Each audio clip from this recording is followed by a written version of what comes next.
Hi friends, সবাই কেমন আছেন? আজকে আমরা একটি নতুন জিনিস শিখব।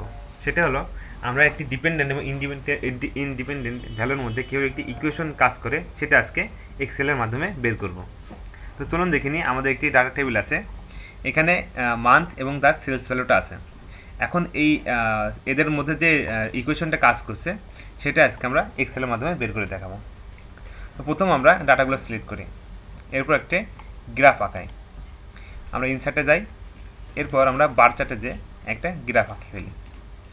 আমরা একটি গ্রাফ দেখতে পাচ্ছি, সেটা হলো আমাদের সেলস ভ্যালুর সাথে এবং মাসের সাথে কত সেলসটা ইনক্রিজ অথবা ডিক্রিজ করছে সেটা আমরা দেখতে পাচ্ছি। এখন আমরা এখানে এই প্লাস চিহ্ন যদি ক্লিক করি, আমরা এখানে দেখতে পারবো ট্রেন্ড লাইন। সো এটা আমরা সিলেক্ট করে দিই। ওকে, আমরা একটা ট্রেন্ড লাইন পেয়ে গেলাম। এখন ট্রেন্ড লাইনটা সিলেক্ট করি। ট্রেন্ড লাইন সিলেক্ট করার পরে আমরা রাইট ক্লিক করি, এরপর লিখি ফরম্যাট ট্রেন্ড লাইন।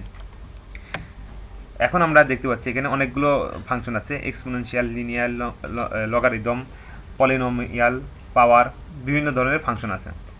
এখন আমরা যেটা লাগবে সেটা আমরা সিলেক্ট করে দিই, যেটা লাগুক না কেন আমরা সেটা সিলেক্ট করি। এরপর আমরা যদি নিচের দিকে যাই তাহলে আমরা দেখতে পাচ্ছি ডিসপ্লে ইকুয়েশন অন চার্ট। আমরা এখানে সিলেক্ট করে দিই। আমরা এখানে একটা ইকুয়েশন অলরেডি আমরা দেখতে পাচ্ছি সুবিধার্থে।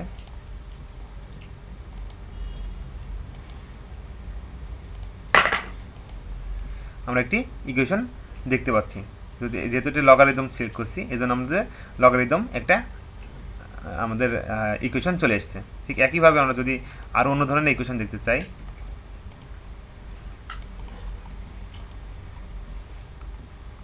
যদি আমরা লিনিয়ার দেখতে চাই,